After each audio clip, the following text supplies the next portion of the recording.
What up, everybody? Coach Chad here, CEO of the Next Level Coaching Academy. We have the one, the only Kayla freaking Diamond in the house. I got four things. Before we dive in, I got four things I want to say about Kayla. She is the CEO and owner of Evolve Health and Performance.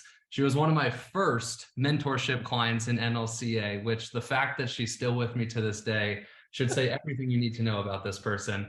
Third, she is an NLCA 10K accelerator coach and an NLCA master coach. And lastly, she just created, I'm not sure the name of it, Kayla, so don't make fun of me, but she just created plug and play programming for coaches, which I'm sure we'll unpack. So she is freaking amazing. She is a rock star. And we have her today, Kayla Diamond. What up? Hello. It's not called plug and play, but I definitely want to call it now. What's the name of it? I was just going to call it Evolved Templated Programs, but we can call it plug and play. Evolve, plug and play, baby. Oh, that's great. Well, thank you so much for the introduction. Yes, I feel like I'm a lifer. 100%, A 100%. lifer, yeah. Like I was saying in our group chat earlier today, I remember where I was sitting, what I was doing, what I was wearing when you sent me a text message before WhatsApp. You sent me a text voice message, and I was like, I can't believe you asked me to do this. It was so cool. So thank you. Yeah, you're still here, which is freaking awesome. Still here, Uh, still kicking. we're going to go beyond NLCA, though. We're going to go all the way back to the grassroots, if you can remember that. People Okay. probably want to know, who was Kayla prior to online coaching, and how did you get into online coaching? Yeah, I would say I am a recovering people pleaser. When you work when you work in athletics, I worked as an athletic trainer and a strength conditioning coach in athletics. You're very much a dancing bear for everyone and everything, every condition, every athlete. You're very much like you're a yes person. And so when I got into online coaching, it definitely like opened my eyes to just overall personal development and just really, sticking up for myself and what I believe in, what I want to do. Because I know that if I'm going to create the biggest impact possible, it's going to be taking care of myself first. And so, yeah, so before online coaching, I was a recovering people pleaser. I worked in an in-person facility where you worked sun up to sundown. You were sweating. You didn't complain, because if you complained, like, you were seen as weak. I was very much like a grinder, like always was. So that was me prior to online coaching, just very much like doing the dance for everybody else. 100%. And you're probably not alone in that fact, right? A lot of in-person trainers operate the same way.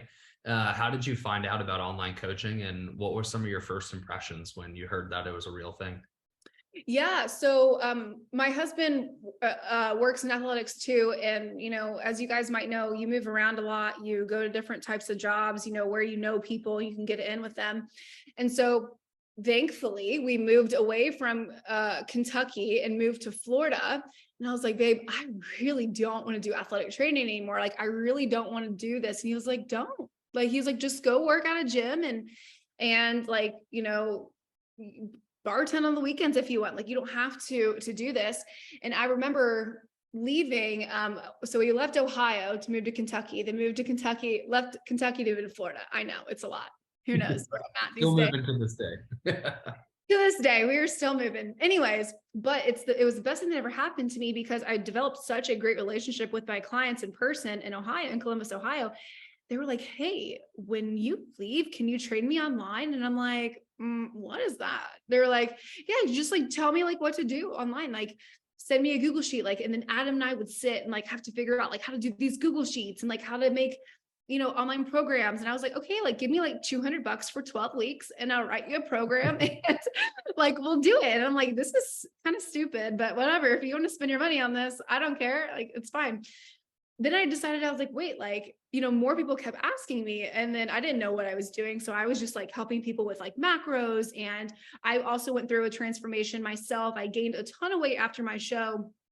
And one of my really great friends, Bryce Calvin, helped me through that, and people saw my results, and I was also like excited to help them. So I just started helping people for like $75 a month, like to free. And I was like, okay, like I could actually do something with this. Like this is really, really, really cool. And then when we moved down to Florida, my husband's like, don't work in athletic training anymore. You don't want to do it. You're tired. You're burnt out. He was like, just do personal training and like bartend on the side. He's like, try to do online coaching. And I was like, awesome. So I got a lot of support from him, which was really cool. That's awesome. Hell yeah. We love a good supportive spouse. So, all right, we're going down the journey line. We're going down the timeline here. How did you get introduced to, I guess you got introduced to me before NLCA, but talk us through that part of the story. Yeah. So I did another business coaching mentorship, which was good, which is fine. I definitely sparked my interest a lot. I met you through there, LOL. And then when that program ended, you reached out to me and we started going back and forth and voice memoing and all of these things. And I remember like I really, really liked your approach. You were very direct. You were very much like, target oriented. And that's kind of like what I was missing. I was like, yeah, this is a really cool idea. Like I'm selling people, I am getting clients, but how can I actually make this a sustainable thing for me and my future family? Like, I don't know how to make an actual living out of this. I just only know how to do it as a side hustle. And before, you and I talked, I was like, I just want to make like 3 to 4K a month because that's what will replace my current income and I'll be solid. Like I don't need much more than that. And I met you through that program. And then I really thought like we just had a good vibe and personality match. And you reached out to me and here we are. Were you my first business client or was Chris my first business I think client? Chris was your first business client. Yeah. Okay. I thought it was Chris. So you were number 2. You were my second ever. That's crazy. That's crazy. All right. So a lot to unpack here. So you mentioned originally this was a side hustle. You wanted to learn how to make it full time. Let's go down that rabbit hole first. So what were some of the biggest challenges from going from side hustle to full-time coach? Figuring out my targets, I think were the biggest thing. And I'll tell it to my students this day. I remember you and I had 1 hour long Zoom calls every single week. Like it was so funny. I look back and I'm like, man, he was probably so tired of me. Like Not at all. Clearly not. You're still here. What? 4 years? Yeah, 2019, right? For almost 4 years later. Mm-hmm.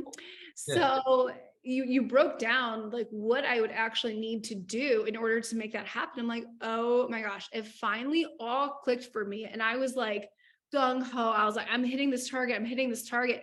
And then it got to a point where I was like, Chad, like, I'm so overwhelmed. Like, and you're like, can you just like quit your job? And I was like, yeah. You're like, okay, dude. I was like, okay. So I quit my in-person training job. And yeah, I was like, hey babe, I'm going to quit my job. And he was like, okay. I was like, okay, but it's fine. I got a plan. And by the way, I just closed 2 clients. So like, we're good. So he was like excited for that. Cause he was like, yeah, stay home, take care of the dog. Yeah, like absolutely.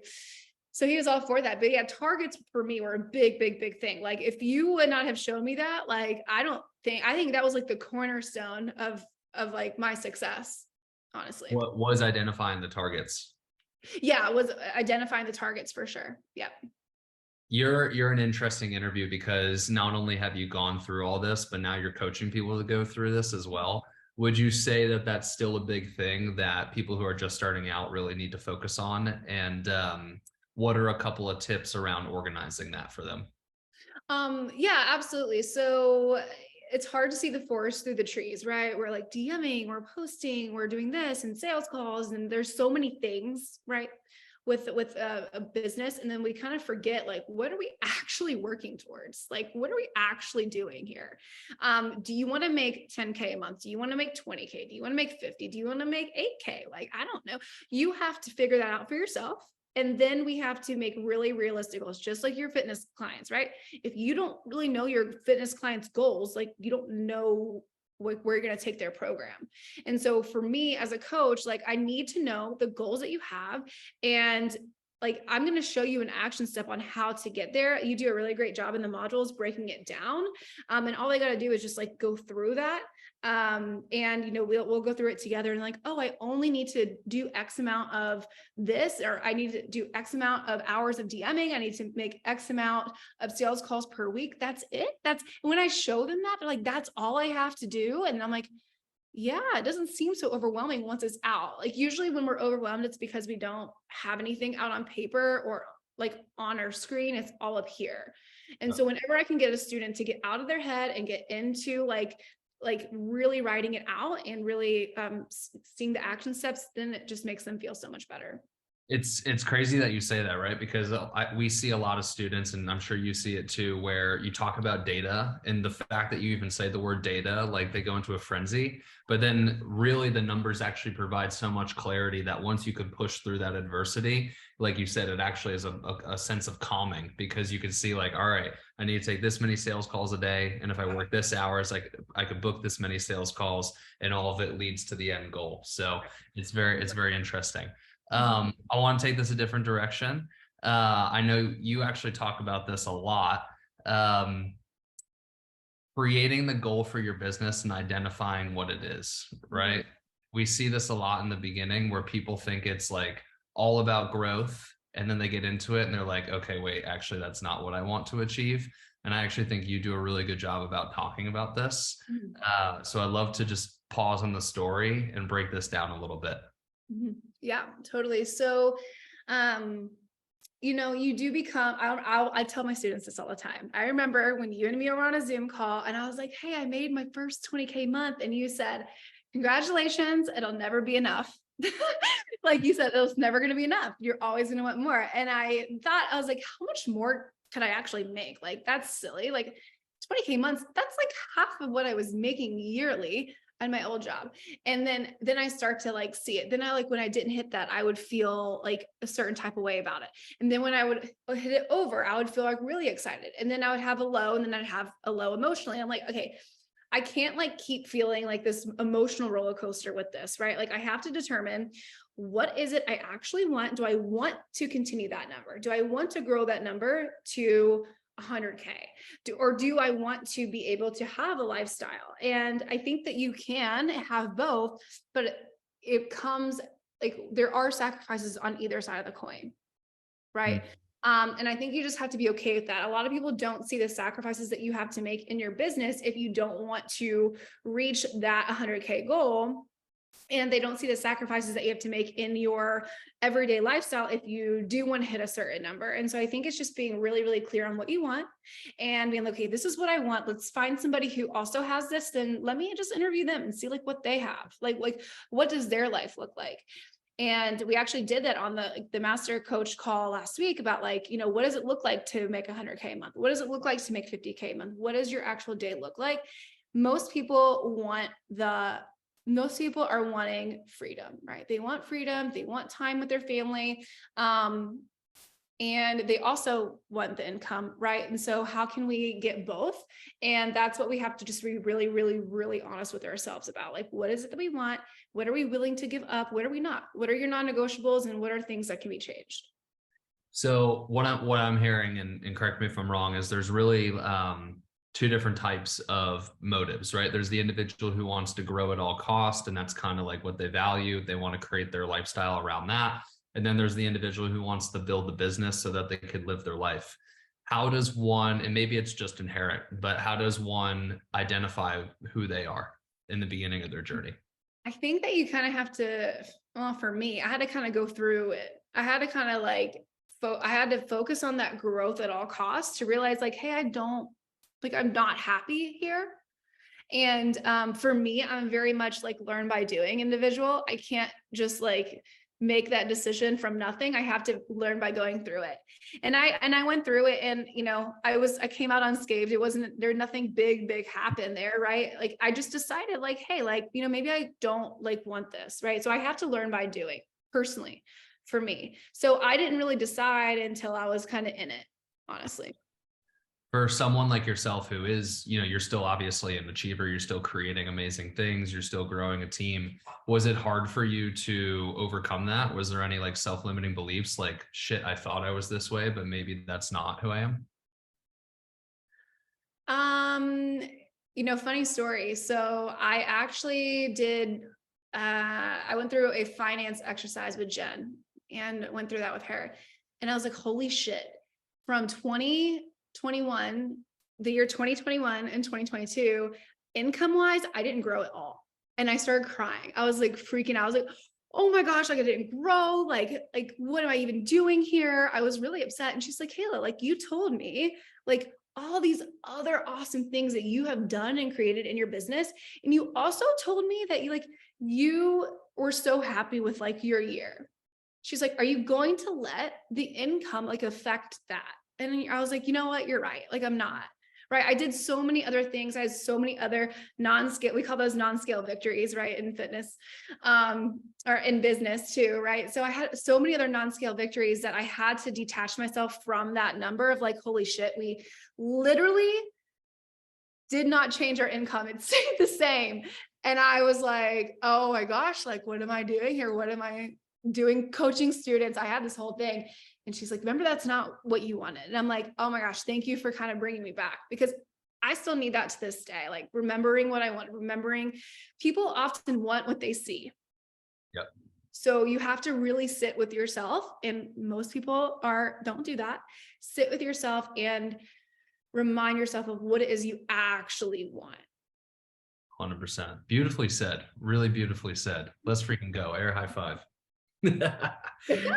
All right, let's get back to the journey here. We're probably not going to be able to break it all down. Unfortunately, I got a call coming up in 12 minutes, but we're starting with me, right? We're crushing it. We're full time now. Then from there, I'm trying to remember, you were never an NLCA student, right? You only worked with me and then became an NLCA coach, right? LOL, correct. That is correct. That is correct. Okay, cool. So kind of talk me through the scaling portion of Evolve, right? Because once you become full-time, you made a decision, hey, I want to have a team. Kind of talk me through that transition. So I grew very quickly. Like I scaled very quickly in my team because, working also, like I have my own business and I work for NLCA. So I did have to outsource in my business probably a little bit earlier than I would recommend other students, just because like of the time, right? So I hired coaches, closers, VA. I have made hiring mistakes when I wasn't ready, only because I like thought I was overwhelmed, but really it was just like a busy season. So I did make some hiring mistakes too, my fair share of them actually. So I would say like I scaled pretty quickly. And I don't regret it at all, because I'm going to be honest, like I have an amazing team. If it weren't for them, like I don't know, like some people ask me like, Kayla, how did you get like a team like this? And I was like, honestly, I don't really know. It just kind of happened, and I'm so glad that it did. Very, very thankful for them. I think I've learned a lot of leadership from you, leadership from Alex, and just like how to like foster your team and show them the vision. And so I feel like I do a really good job of that. And I've from the beginning, which have made them want to like stay and continue to work hard. Yeah, you obviously do. The retention of your team is a reflection of you, right? Like you are the top, and then it all trickles down. So your character traits, your values attract these amazing people. So that just goes to show that yes, you are an amazing leader. Let's talk about some of those hiring mistakes, because I think from that transition, when somebody's at the 8 to 10K and they decide, hey, I do want to have a team, I do want to outsource, there's always going to be mistakes. What can people expect? What were some of your mistakes, and how did you overcome them? My mistakes came from, I don't think I hired the wrong people. I just didn't manage them well. I was just like, I hired them and expected them to just know what they were doing, so I wouldn't have to worry about it. And that is not the case at all. Like everybody I've hired, like I wouldn't say I've hired the wrong people. I just think that I didn't manage them appropriately. I just kind of let them kind of I'm very much like, hey, if you know how to do something and you do it over and over again and you prove to me that you know what you're doing, like, I'm not going to like watch over you like a hawk. It's just not my style. But I was way too lenient I think it was because I was like a little overwhelmed, a little bit busy. So I was like, oh God, yeah, you're going to come on as a closer. Here's my script. Here's a couple call recordings. Yeah, good. Just take it. And I've gone through, I literally counted out the other day how many closers I've hired. And it's actually kind of embarrassing. How many? I'm sure I've hired more. Okay. Well, there's 1, 2, 3, 4, 5, 6, 7, 8, 9, 10, 11. Wow. Okay. I Yeah. probably edge you out, but that's a decent amount. Yeah. Yeah. So, what ended up happening is like they just ended up leaving because they weren't successful, and like I didn't blame them. It just wasn't. I would think that I properly learned how to manage probably, I would say, just a year ago, a year and a half ago, honestly. What were some of the turning points for you? Because I see this as such a challenge, not only just with some NLCA students, but across the whole entire coaching space. I think there's a lack of good management and leadership. What do you think was kind of some of the aha moments for you? Well, I was wasting money, right? I was wasting money on ads and we weren't getting deals, right? We weren't getting closes. I had some people reach out to me that my closers had calls with who are really unhappy. And I'm like, fuck, I cannot have like my name out there like that. Like I cannot have that. And ever since I remember who it is, I remember what they said about the closer, and I was like, not again. I just cannot like risk that reputation. Ever since then, it's been call recordings, how we talk, tonality, what we say, what we don't say. Because like at the end of the day, like Evolve is my baby. And if like if it leaves a bad taste in someone's mouth, that's on me. And then it's on my amazing team members. And so like I can't have that. So you're always going to have people who don't like your product, but like what was said could have been completely avoided if I would have done like my due diligence and like watching call recordings and training with them and reviewing and things like that. So that was a big turning point for me. So it sounds like, I'm just trying to break down what you're saying, but it sounds like the big turning point in your growth and leadership was you really needed to set the standard and the expectation for what good work looks like and what bad work looks like in your company. Is that Absolutely. fair? Yeah, I was kind of beginning to I was kind of beginning to be a pushover. And because I just needed so much help. So I was like just thankful that they were here. But like, I'm like, no, like I have something really fucking special I need to protect. And I need not to only protect the name, but I need to protect my people who are working really hard. Yeah. So like that was a big thing for me. 100%. I hate the time constraint because I feel like we can talk forever. Totally We're gonna think of something here. Let's do top 3 mistakes that you see for beginner students, and how would you solve them? Let's go down the line. Oh, geez. Yeah. So I think with fitness and business, it's 2 of the same parallels, right? You can't do nothing and expect to lose 20 pounds, right? And in business, you can't do nothing and expect to get clients. You can't expect not to reach out to people. You can't expect to not ever post content and get clients. Like it just doesn't work like that. It's science, like in some regard, right? Like you have to be putting things out there. And so that's one big thing. I think expectations of just like how actually hard it is. Like how hard it actually is. It's not easy. And if it were easy, everybody would do it. It's a cliche saying, but it's cliche for a reason because it's true. Yeah. Can So I pause really quick? Yeah. It's also form and reps, like staying with the fitness analogy, like you have to post the right way. You have to, in essence, follow a sales structure, right? So you got to learn the form, which I feel like a lot of students either try to bypass that or disregard it. And then it's reps, right? Like you have to do 10,000 squats before you can actually squat like really, really damn well and put a lot of weight on the bar, right? It's the same thing with sales calls. You're going to have to take a crap ton of sales calls until you're, closing the spouse objection 5 out of 10 times. So I think those are things that hopefully the parallels help, but I do see a lot of students kind of disregard that in a business context. Absolutely. And 2 is being really, really unclear of who they want to help in the problem that they solve. I dealt with this too. You could probably remember me dealing with this a lot. I was like, I don't want to, what? It took a while. It took almost like, I want to say like a year and a half for you to really identify. right? Really, really bad because, yeah, I just, again, people want what they see, right? Oh, I know it, you know, people who are, overweight, like they pay a lot for fitness coaching, but I like that did not excite me. It did not excite me. And it really was hard. And when you're unclear on who you're helping or problem that you solve, you're going to be inconsistent in content. You're not going to reach out to the right people and you're going to get really discouraged. So you have to get really, really, really clear. What you gave to us today at the team meeting, which was really, really great, is get out of the dirt and get in the clouds.